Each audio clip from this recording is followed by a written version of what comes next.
I had to make this vlog because I've seen a number of ridiculous references to the idea that the FCC's action in repealing the net neutrality for now is a necessary something to do because to have net neutrality stifles competition.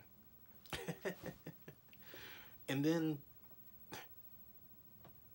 this, and I'm sorry because it's absolutely ridiculously wrong as well as ridiculous. And then this straw person idea of the telecom industry is presented that telling you that internet service providers are competing against each other. Anyone who tells you that is either lying to you or has no idea what they're talking about. The simple fact of the matter is that far more often than not, you are bound to, if not one, perhaps two internet service providers in any region. You are lucky if you have a greater number than that to choose from. Internet service providers, by structure, have regional market shares. For example, my internet service provider in the South, specifically in suburban Atlanta, is far different than my internet service provider in Oakland, if I want it to be. It just so happens that in our specific case, we have DirecTV, AT&T in Fayetteville, Fayette County, in Georgia, and we have it also in Oakland. Ooh, same company.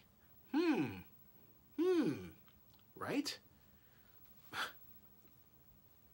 Only in total, throughout the United States, 15 organizations at best control 80% of the internet service provider market.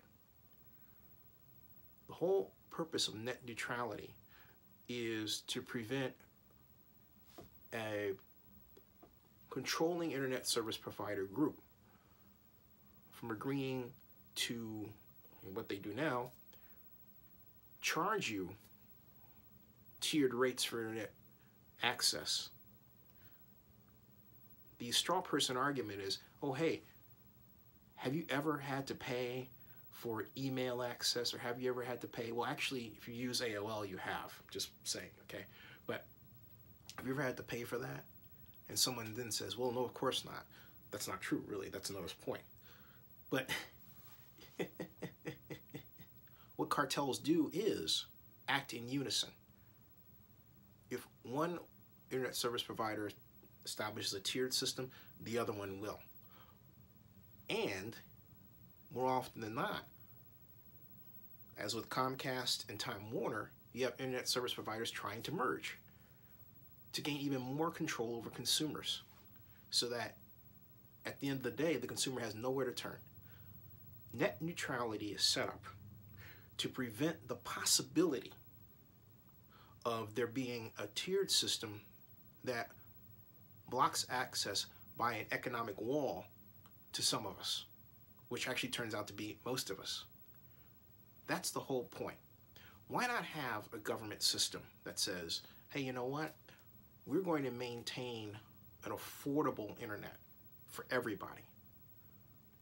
The proponents of no net neutrality want you to leave the idea of having a monetarily accessible internet, something you can afford, to chance. That's stupid. That's like saying, rather than using my smartphone to draw a map to, a place I want to go that I don't know how to get to, I'll leave it to chance that I might get there because the roads are well designed and there's no problem and the signage is there and the signage will take me. All guesses. If you've never been the route before, it's absolutely a guess. So you're asking, really, you are asking for trouble. You're asking for it. If you believe that internet service providers are, out of their good, free will and goodness of their heart, going to give you affordable internet access just because.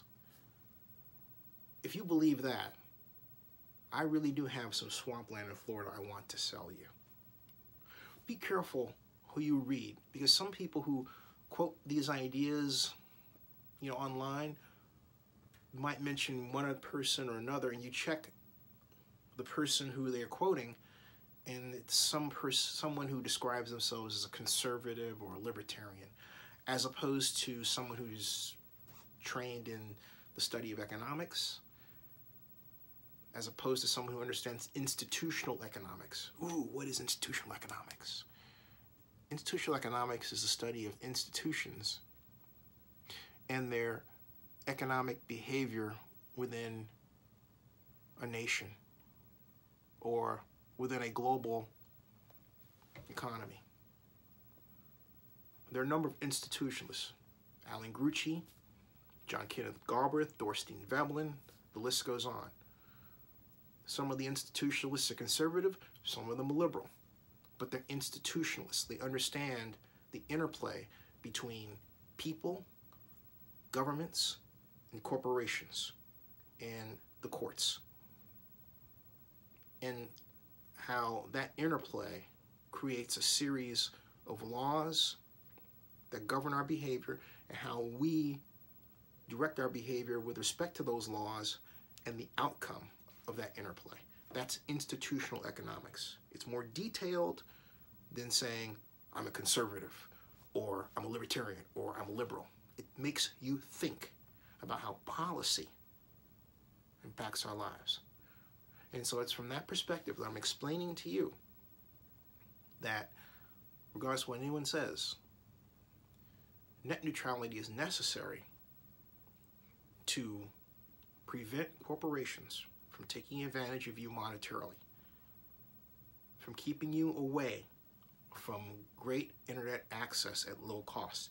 And I'm not even saying that we're there. We're not. We're 26th in terms of speed access the United States is. We need to do better. Indeed, we need more government spending to help achieve that mark. We're not there. So we need to reinstall net neutrality, and we need to strengthen government subsidies to make absolutely certain that we can have an affordable, well-operating internet.